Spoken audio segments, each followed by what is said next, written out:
जिन साथियों तक ये वीडियो पहुंच पा रहा है सभी इस वीडियो को पूरा देखिए। और जैसा कि आप सभी को पता है कि हमारा जो लेसन चल रहा था विभिन्न मानक एवं ट्रेड औजार चल रहा था, जिसकी हमने पहली क्लास ली। आज की इसकी क्लास नंबर 2 होने वाली है। ठीक है, क्लास नंबर 2 होने वाली है, जिसके अंदर आज हम कुछ औजार देखने वाले हैं जिनका नाम आपके व्हाइट बोर्ड पे लिखा हुआ है और सारे औजार मेरे सामने हैं। एक एक करके सारे औजार आपको पढ़ाते हुए दिखाऊंगा भी। ठीक है, तो रेडी हो तुम? ठीक है, बातचीत बिल्कुल बंद और जो भी बोलूँ उसको ध्यान से सुनना है और कोई अगर समस्या हो तो लास्ट में पूछना है। ठीक है, शुरू करते हैं।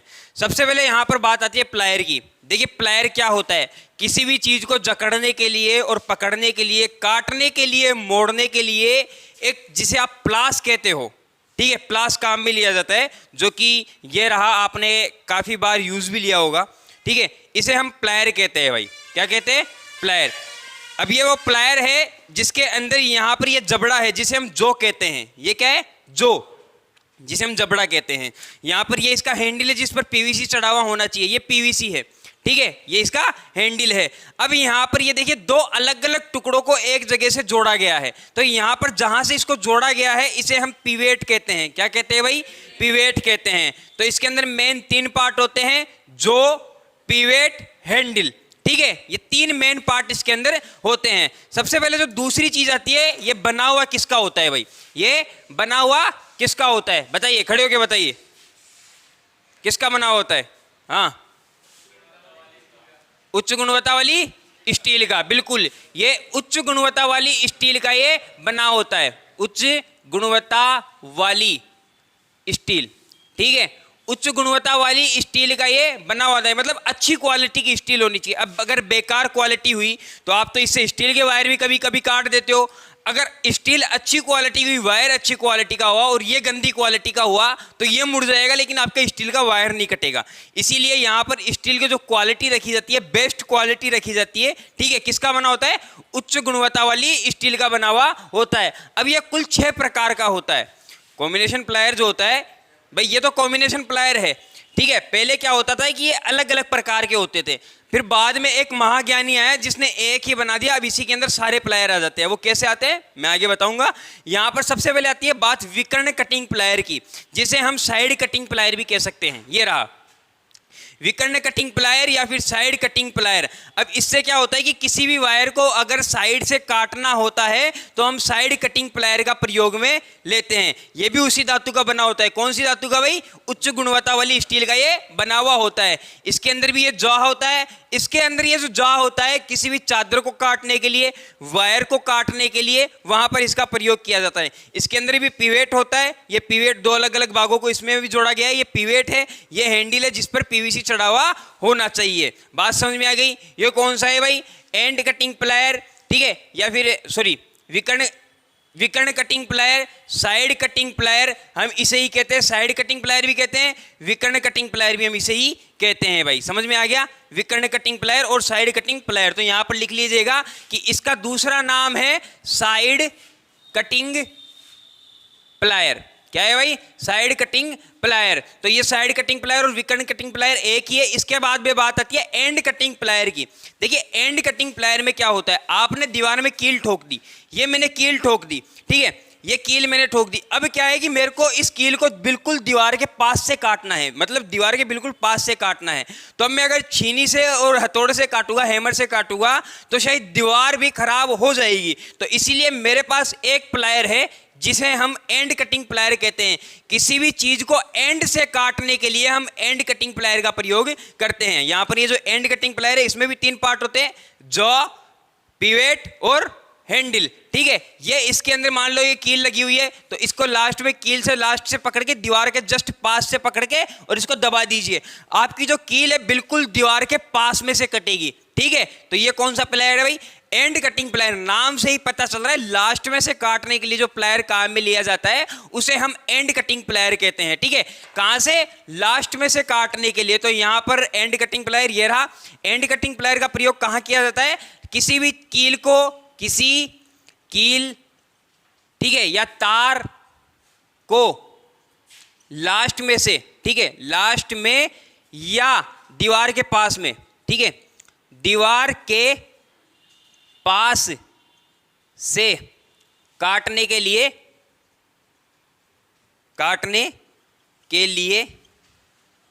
प्रयोग किया जाता है। ठीक है, किया जाता है भाई, बात समझ में आ गई होगी। कौन सा प्लायर हो गया? ये हो गया हमारा एंड कटिंग प्लायर। इसके बाद नेक्स्ट आता है flat knows plier. Flat knows का मतलब है इसका जो होगा ना, जो बिल्कुल चिपका हुआ होगा, इसका जो जबड़ा होगा बिल्कुल चिपका हुआ होगा, फ्लैट होगा, बिल्कुल फ्लैट है, उसे हम फ्लैट नोज प्लायर कहते हैं। इसका प्रयोग किया जाता है किसी भी चादर को, वायर को जकड़ने के लिए। किसी भी चादर,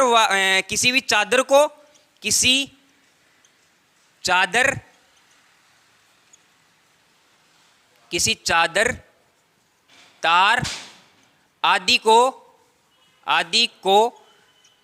जकड़ने के लिए, ठीक है, जकड़ने के लिए इसका प्रयोग किया जाता है। किसके लिए भाई? कोई भी चादर है, मान लीजिए चादर होती है, चद्दर देखी होगी, टेंट सेट आपने देखी होगी। टेंट सेट को अच्छे से पकड़ने के लिए क्या हम इसका प्रयोग करेंगे? अगर आप इसका प्रयोग करोगे तो चद्दर कट जाएगी। ठीक है, ये हमारा साइड कटिंग प्लायर, तो इससे कट जाएगी। आप इससे करोगे तो भी वो कट जाएगी भाई, बीच में से वो कट जाएगी, इसलिए इसका भी प्रयोग नहीं करते। इसीलिए एक प्लायर और बनाया गया जिसे हम फ्लैट नोज प्लायर कहते हैं। अब आप जब इसकी नोज देखते हो ना, तो आगे से बिल्कुल फ्लैट है, मतलब बिल्कुल चपटी है। ठीक है, ये देखिए बिल्कुल चपटी नोज है। इससे क्या होता है कि किसी भी पतली से पतली चादर को भी कस करके पकड़ा जा सकता है, जकड़ा जा सकता है। तो इसीलिए हम इसका प्रयोग करते हैं, जिसे फ्लैट नोज प्लायर कहा जाता है। बात समझ में आ गई। इसके बाद बात आती है राउंड नोज प्लायर की। राउंड नोज प्लायर का प्रयोग वहां किया जाता है जहां किसी भी, ठीक है, किसी वायर या नंगे वायर को, ठीक है, नंगे तार को एक रिंग का रूप दिया जाए या फिर कॉइल का रूप दिया जाए। रिंग का रूप देने के लिए इसका प्रयोग किया जाता है। भाई यहां पर क्या होता है, ये हमारे पास क्या है भाई, ये है हमारे पास राउंड नोज प्लायर। इसकी जो होती है ना, इसकी जो जा होती है, मतलब इस क्वेश्चन आ सकता है एग्जाम के अंदर, भाई कौन सा प्लायर है जिसकी जा शंकु आकार की होती है, तो वो होता है राउंड नोज प्लायर। कौन सा? Round knows plier. तो इसमें ये भी ऐड कर लीजिएगा कि इसकी जा कैसी होती है भाई, शंकु आकार की। जा शंकु आकार की होती है, ठीक है, शंकु आकार की होती है। ठीक है, शंकु आकार की होती है। बात समझ में आ गई। इसकी जा शंकु आकार की होती है। ये कौन सा प्लायर हो गया भाई? ये हो गया हमारे पास राउंड नोज प्लायर। अब इसके बाद में बात आती है लॉन्ग नोज प्लायर की, मतलब किसी चीज को दूर से पकड़ने के लिए। इसमें क्या होता है, इसकी जो लॉन्ग नोज जो प्लायर है, इस प्लायर की जो नोज है ना काफी लंबी होती है। मतलब आप देखे होंगे डॉक्टर जो लोग हैं छोटे छोटे प्लायर रखते हैं। आप तो डॉक्टर हो, ठीक है, छोटे छोटे प्लायर रखते हैं किसी रुई को पकड़ने के लिए या किसी घाव को साफ करने के लिए। उसकी चोंच बहुत बड़ी होती है, ठीक है। तो वैसा ही प्लायर एक हमारे पास भी होता है, लेकिन उसका आकार थोड़ा बड़ा होता है, कुछ इस तरह का होता है, कुछ इस तरह का होता है। और इसकी ये जो चोंच होती है कौन सा है? Flat knows plier. लेकिन लॉन्ग नोज प्लायर भी ऐसा ही होता है, दो प्रकार के होते हैं, एक तो आगे से कुछ इस तरह से घुमा हुआ होता है और एक बिल्कुल सीधा होता है। तो लॉन्ग नोज प्लायर, उसकी चोंच क्या होती है? लगभग आपको इतनी बड़ी देखने को मिलेगी, ठीक है, इससे थोड़ी बड़ी होगी, तो वो लॉन्ग नोज प्लायर होता है। दो प्रकार के होते हैं, एक की चोंच आगे से, एक की जा आगे से थोड़ी घूमी हुई होती है और एक की जा बिल्कुल सीधी होती है। ये ज्यादातर आपको डॉक्टरों के पास में देखने को मिलेगी। अगर आपको उदाहरण देखना हो तो भाई घर जाना, आप एक पत्थर से मारना अपने आप को और डॉक्टर को बोलना कि सर इसको साफ कर दो, वो दिखाएगा आपको, बिल्कुल दिखाएगा, ठीक है। तो इस तरह से आप उसको देख भी सकते हो। तो ये तो हो गई कौन सी बात भाई? लॉन्ग नोज प्लायर की, जो कि अभी हमारे पास उपलब्ध नहीं है, ठीक है, तो ये हम आपको नहीं दिखा पाएंगे। अब क्या हुआ कि काफी समय से काम चल रहा था, इन सभी प्लायरों से काम चल रहा था। जब एक इलेक्ट्रीशियन कहीं पर काम करने जाता था तो इन सभी प्लायरों को अपने बैग में डाल करके ले जाता था। लेकिन एक दिन आप जैसा एक सणकी आया, उसने कहा क्यों मैं इतने प्लायर एक साथ लेकर के घूमूंगा, मैं एक ही प्लायर बनाऊंगा जिससे मेरे सारे काम होंगे, जिसे नाम दिया गया कॉम्बिनेशन प्लायर, ठीक है, कॉम्बिनेशन प्लायर। अब कॉम्बिनेशन प्लायर ही इसका नाम क्यों है? देखिए इसके ऊपर कॉम्बिनेशन चढ़ा हुआ है, ठीक है। और दूसरी बात, इसके अंदर हर एक वो भाग है जो हमने इनके अंदर पढ़ा है, हर एक वो भाग है, इसीलिए इसका नाम पड़ा कॉम्बिनेशन प्लायर। अगर मैं इसको एंड कटिंग प्लायर का नाम दे दूं तो इसमें एंड कटिंग तो है भाई, ठीक है, एंड कटिंग तो इसके अंदर, ये जो काटने वाला हिस्सा है इसके अंदर, ये एंड कटिंग है। लेकिन फिर इसके पास जो यहां पर किसी पाइप को पकड़ने वाला भाग, जिस प्लायर को हम कहते हैं पाइप ग्रिप प्लायर, ठीक है, पाइप की ग्रिप कटी हुई है, देखिए पाइप की तरह ग्रिप कटी हुई है इसके अंदर। तो ये जो पाइप ग्रिप प्लायर है ये पाइप को पकड़ने के लिए काम में लिया जाता है। फिर इसके साथ नाइंसाफी हो जाएगी, भाई काम तो मैं भी कर ही रहा हूं, तो फिर तुमने इसको एंड कटिंग प्लायर का ही नाम क्यों दिया? इसीलिए इसको इसके कॉम्बिनेशन के नाम पे नाम दिया गया, जिसे कॉम्बिनेशन प्लायर कहा जाने लगा। अब इसके अंदर आप पकड़ भी सकते हैं, जकड़ भी सकते हैं, पाइप को भी पकड़ सकते हैं, किसी चीज को काट भी सकते हैं, ठीक है, सारे काम हमारे कॉम्बिनेशन प्लायर कर सकता है। जा भी इसका चपटा होता है, सारे काम ये कर सकता है। मेन इसके अंदर भी 3 भाग होते हैं, जा, पिवेट और हैंडल, ठीक है। तो ये हो गया कॉम्बिनेशन प्लायर। भाई प्लायर अभी तक हमारे कंप्लीट हो गए। भाई वो कौन सा प्लायर है जिसके अंदर सभी प्लायरों के गुण विद्यमान होते हैं? तो वो होता है हमारा कॉम्बिनेशन प्लायर, ठीक है। सभी प्लायरों के गुण विद्यमान होते हैं, ठीक है, विद्यमान होते हैं। एक चीज हमेशा याद रखिएगा, प्लायर के मामले में जब भी बात आती है तो सावधानियां हमेशा याद रखना कि क्या सावधानी रखनी चाहिए। सबसे पहले तो सावधानी यही रखनी चाहिए कि इसके ऊपर हथौड़े से या हैमर से प्रहार ना करे। भाई आप तो फिर तो पागल हो ना, भाई आप इसके ऊपर हैमर से प्रहार कर रहे हो, ये आपका कॉम्बिनेशन प्लायर है, आप इसी के ऊपर हैमर का प्रहार कर रहे हो तो वो गलत है, ठीक है, वो हमें नहीं करना चाहिए। फिर दूसरी बात, एक ऑयल आता है जिसे हम मोबिक ऑयल कहते हैं, ठीक है, मोबिन ऑयल। कौन सा ऑयल भाई? मोबिन ऑयल हम जिसे कहते हैं। तो मोबिन ऑयल का इसके ऊपर लेप करना चाहिए, ठीक है। कौन सा ऑयल? मोबिन ऑयल होता है जिसका इसके ऊपर लेप करना चाहिए, इसकी पिवेट पर जंग ना लगे, इसलिए मोबिन ऑयल होता है, मोबिन ऑयल इसके ऊपर लगाना चाहिए। कौन सा ऑयल? मोबिन ऑयल, लिख लीजिएगा मोबिन ऑयल, ठीक है, मोबिन ऑयल। ये मोबिन ऑयल जो है ना, ये भी एक सावधानी है कि अगर आप इसके ऊपर मोबिन ऑयल नहीं लगाओगे तो इस पे जंग लग जाएगी और ये काम करना बंद कर देगा। तो मोबिन ऑयल का प्रयोग हमें करना चाहिए। प्लायर कंप्लीट हो गए भाई, ठीक है, हमने सभी प्लायर देख लिए। अब इसके बाद बात आती है हैमर की। किसकी बात आती है भाई? हैमर की। किसी भी चीज को ठोकने, पीटने, छेद निकालने, छेनी से किसी चीज को तोड़ने के लिए, दीवार में कील ठोकने के लिए हम हैमर का प्रयोग करते हैं, जिसे आप अपनी भाषा के अंदर हथौड़ी कहते हैं। ये रही, ठीक है, ये है हैमर। अब जो हैमर है कुछ लगभग 5-6 प्रकार के होते हैं, तो एक एक करके देखते हैं। आपकी बुक में 3 प्रकार के देखने दिए रखे, तो कंफ्यूज नहीं होना है, मैं 5 प्रकार के आपको बताता हूं।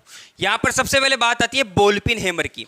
जब भी बॉल पिन हैमर की या हैमर की बात आती है तो सबसे पहले सवाल यही उठता है कि सर ये बना हुआ किसका होता है? भाई हैमर किसका बना हुआ होता है? हैमर किसका बना हुआ होता है बताइए? किसका? वो तो मेलेट होता है, वो तो मेलेट होता है। किसका बना होता है? लोहे को फर्जिंग करके ये बनाया जाता है, ठीक है, लोहे को फर्जिंग करके ये बनाया जाता है। मतलब किसका होता है? कुल मिला के बात ये है कि लोहे का होता है भाई, कुल मिला के बात ये है कि लोहे का होता है। फर्जिंग वर्जिंग सब बात की बात है। सबसे पहले याद रखिए कि आपका जो हैमर होता है लोहे का होता है। इसके बाद हैमर का चयन कैसे किया जाता है? हैमर का चयन किया जाता है इसकी पिन के आधार पर। ये जो आपको पिन दिखाई दे रही है ये इसकी गोल पिन है, बॉल के आकार की है, ठीक है, बॉल के आकार की है, तो हम इसे बॉल पिन हैमर कहते हैं। इस पिन के आधार पर ही हम हैमर का चयन करते हैं। दूसरी बात है, इलेक्ट्रीशियन के लिए कौन सा हैमर काम में आता है? तो इलेक्ट्रीशियन के लिए काम आने वाला बॉल पिन हैमर ही है, जो कि ये रहा।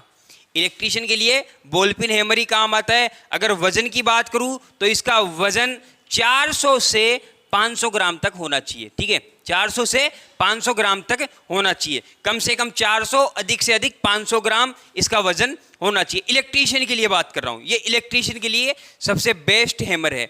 इसके अंदर कुछ भाग होते हैं। ये होता है वेज होता है ये, ठीक है, ये होता है फेस। यहां पर ये जो जिसके अंदर ये डाली गई है इसे हम वेज कहते हैं, इसे हम फेस कहते हैं, इसे हम पिन कहते हैं, इसे हम हैंडल कहते हैं, ठीक है, बात समझ में आ गई?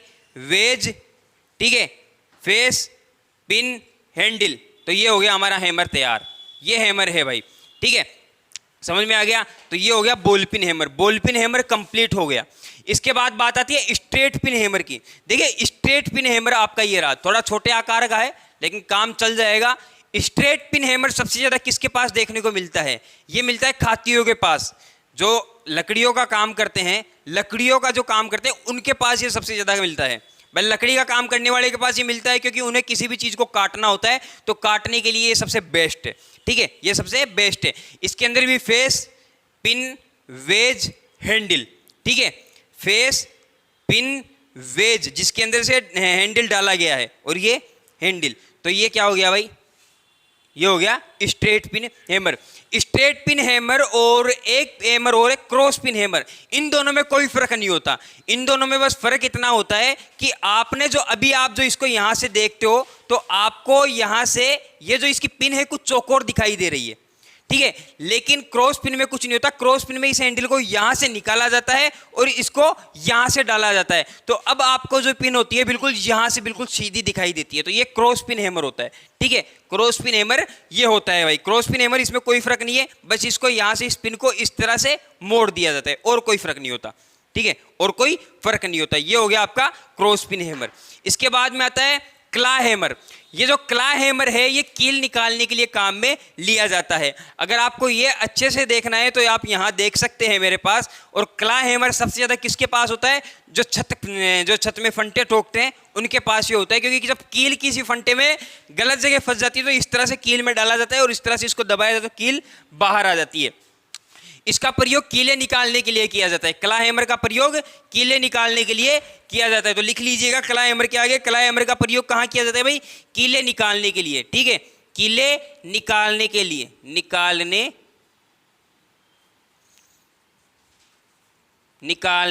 के लिए क्ला हैमर का प्रयोग किया जाता है। समझ में आ गया, कीले निकालने के लिए क्ला हैमर का प्रयोग किया जाता है। इसके बाद हम बात आती है क्रॉस पिन हैमर की। क्रॉस पिन हैमर हमने देख लिया। Straight pin hammer, straight pin हमने देख लिया। इसके बाद लास्ट एंड फाइनल बचता है मेलेट। जो मेलेट होता है किसका बना होता है भाई, मेलेट बना हुआ किसका होता है, मेलेट।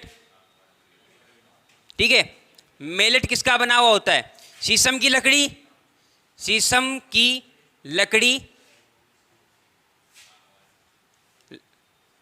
सागवान और इमली, इनकी लकड़ियों का ये बना हुआ होता है। ठीक है, ये जो हैमर है मेलेट जो है किसका बना होता है, शीशम की लकड़ी, सागवान की लकड़ी, इमली की लकड़ी का ये बना हुआ होता है। लेकिन क्या होता था कि पहले ये सबसे ज्यादा बनाया जाता था लकड़ी का। अब क्या है कि जैसे जैसे भाई अपडेट तो होते रहते हैं, हमारे अंदर भी कई प्रकार के अपडेट होते हैं, जीवन में भी कई प्रकार के अपडेट होते हैं, तो यहाँ पर भी अपडेट होते रहते हैं।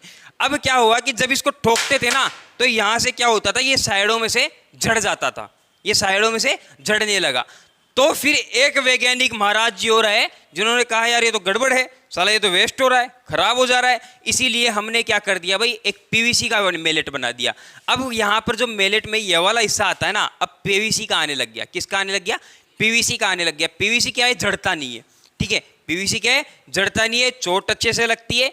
इसका क्या काम होता है, किसी भी चीज को कहीं पर फिट करने के लिए, ठोकने के लिए, चादर को सीधा करने के लिए, भाई चादर पर निशान भी ना हो और सीधा भी हो जाए, वहां पर इसका प्रयोग किया जाता है। अब भाई चादर को सीधा करने के लिए तो हम इस फेस का भी प्रयोग कर सकते हैं, लेकिन इससे जब आप प्रहार करोगे ना तो निशान पड़ जाएंगे, और इससे जब आप प्रहार करते हो तो निशान नहीं पड़ते। तो ये होता है आपका मेलेट। बात समझ में आ गई भाई। तो ये आज के सारे औजार कंप्लीट हो गए। एक बच गया फेज टेस्टर। ठीक है, ये बच गया फेज टेस्टर। तो फेज टेस्टर फेज की उपस्थिति देखने के लिए प्रयोग किया जाता है। फेज टेस्टर को जब आप गौर से देखते हो तो फेज टेस्टर के अंदर एक नियॉन लैंप होता है। क्या होता है भाई, नियॉन लैंप एक होता है। ये फेज टेस्टर है। फेज टेस्टर को मैंने खोला, ये एक स्प्रिंग है इसके अंदर जो कि करंट की सप्लाई को हमारी उंगली तक लाती है। ठीक है, इसके बाद इसके अंदर एक नियॉन लैंप है जो कि ये रहा, ये नियॉन लैंप है। बिल्कुल मामूली सा छोटा सा लैंप आता है। ये 500 वोल्टेज पर काम करता है। कितनी वोल्टेज पर, 500 वोल्टेज पर ये काम करता है। और इसके अंदर एक रेजिस्टेंस और है जो कि काफी हाई, मतलब हाई रेजिस्टेंस है, लगभग 1000 ओम से भी ऊपर इसका रेजिस्टेंस है। ये सारी करंट को खपत कर लेता है। कितनी सारी करंट को ये खपत कर लेता है, और खपत करके क्या करता है, बिल्कुल मामूली सी करंट नियॉन लैंप तक भेजता है। बस नियॉन लैंप जल जाए और बाकी की करंट हमारी उंगली से ना आ जाए। अगर उंगली से करंट आकर के जमीन में चलेगी तो हमें करंट आ जाएगा। इसीलिए रेजिस्टेंस लगाया गया है। वो क्या करता है भाई, सारी करंट को पहले ही खपत कर लेता है। तो ये होता है आपका फेज टेस्टर। फेज टेस्टर भाई कितनी वोल्टेज तक काम करता है, 500 वोल्टेज तक काम करता है। ठीक है, और क्या चेक करता है ये, फेज की उपस्थिति। भाई फेज आ रहा है कि नहीं आ रहा है, कौन चेक करता है, फेज टेस्टर चेक करता है। और फेज टेस्टर की बिट की लंबाई कितनी होती है भाई? 8 सेंटीमीटर। ठीक है, 1 सेकेंड, इसको बंद कर लेते हैं एक बार। फेज टेस्टर की बिट की लंबाई कितनी होती है? 8 सेंटीमीटर, मतलब फेज टेस्टर 8 सेंटीमीटर का होता है। बात आपको समझ में आ गई होगी। इसके बाद बात आती है स्क्रू ड्राइवर की, जिससे मैं स्क्रू कसता हूं। ये रहा, इसके लिए स्क्रू अभी ये था, ये है स्क्रू ड्राइवर, मतलब स्क्रू को चलाने वाला क्या कहलाता है भाई? स्क्रू ड्राइवर कहलाता है। तो ये स्क्रू ड्राइवर हो गया। ये आपके पास स्क्रू ड्राइवर है। ठीक है, स्क्रू ड्राइवर में भी मेन 3 पार्ट होते हैं। ये जो इसकी बिट है शैंक, ये क्या होती है? टिप, और ये क्या होती है भाई? हैंडल। 3 पार्ट इसके अंदर मेन होते हैं। यहाँ पर ज़्यादातर जब आप देखते हो तो बड़े जो स्क्रू ड्राइवर आते हैं उनके ऊपर यहाँ पर भी पीवीसी चढ़ा होता है, वो इस कारण ताकि यहाँ पर गलती से हमारा हाथ लग करके करंट ना आ जाए। और जब भी आप स्क्रू ड्राइवर का चयन करें तो हमेशा इसकी लंबाई को देख कर ही चयन करें। जो हमारे पास इलेक्ट्रीशियन के लिए स्क्रू ड्राइवर, वैसे तो स्क्रू ड्राइवर 5 सेंटीमीटर से लेकर के कितने सेंटीमीटर तक? 5 सेंटीमीटर से 30 सेंटीमीटर तक बनाए जाते हैं। ठीक है, 30 सेंटीमीटर तक बनाए जाते हैं। लेकिन इलेक्ट्रीशियन के जो काम आता है 8 सेंटीमीटर से 30 सेंटीमीटर तक का स्क्रू ड्राइवर काम में आ सकता है। क्वेश्चन आ सकता है भाई, इलेक्ट्रीशियन के लिए स्क्रू ड्राइवर कितने सेंटीमीटर का काम आता है? 8 सेंटीमीटर से 30 सेंटीमीटर तक का काम में आ सकता है। तो ये हो गई स्क्रू ड्राइवर की बात। भाई स्क्रू ड्राइवर अलग अलग साइज में उपलब्ध होते हैं, और हर साइज जैसा कि हमें चाहिए उसी साइज में हम बाजार से स्क्रू ड्राइवर को खरीदते हैं और स्क्रू ड्राइवर को खरीद करके हम काम में लेते हैं। ये तो हो गई स्क्रू ड्राइवर की बात। अब मैंने स्क्रू ड्राइवर में एक भाग बताया आपको जिसे हम टिप कहते हैं, जिसे हमें टिप कहते हैं। अब ये जो टिप होती है ना, टिप, इस टिप के आधार पर, टिप के आधार पर आपके स्क्रू ड्राइवर 3 प्रकार के होते हैं। भाई कितने प्रकार के होते हैं? 3 प्रकार के होते हैं। सबसे पहला होता है यू टिप, मतलब इसकी जो टिप होगी ना, अभी तो आप देखते हो तो यहाँ पर बिल्कुल स्ट्रेट है। ठीक है, ये जो आपको स्क्रू ड्राइवर दिख रहा है स्ट्रेट टिप है, इसकी टिप स्ट्रेट है, बिल्कुल सीधी है। ठीक है, इसीलिए हम इसे स्ट्रेट टिप कहेंगे। लेकिन क्या होता है, कईयों में ये टिप बिल्कुल घूमी हुई यू की तरह होती है, तो ये यू टिप हो जाती है। और आपने देखा होगा कभी कभी क्या होता है, जो पेच होते हैं ना, जो स्क्रू होते हैं, उनके पीछे क्रॉस का चिन्ह होता है। तो क्रॉस वाले स्क्रू को कसने के लिए क्रॉस टिप वाला स्क्रू ड्राइवर काम में लेना पड़ता है। कौन सा? क्रॉस टिप वाला स्क्रू ड्राइवर, जो कि अभी हमारे पास दोनों उपलब्ध नहीं है। अभी मेरे पास सिर्फ स्ट्रेट पिन वाला है जो मैंने आपको दिखा दिया है। तो 3 प्रकार के होते हैं। पहला होता है यू टिप, दूसरा होता है स्ट्रेट टिप, ठीक है, स्ट्रेट टिप, और तीसरा होता है कौन सा भाई? Cross tip. ठीक है, ये होता है क्रॉस टिप। मेन 3 भाग होते हैं, हैंडल, हैंडल, शैंक और टिप। मेन 3 भाग होते हैं। तो आज हमने क्या क्या जाना भाई?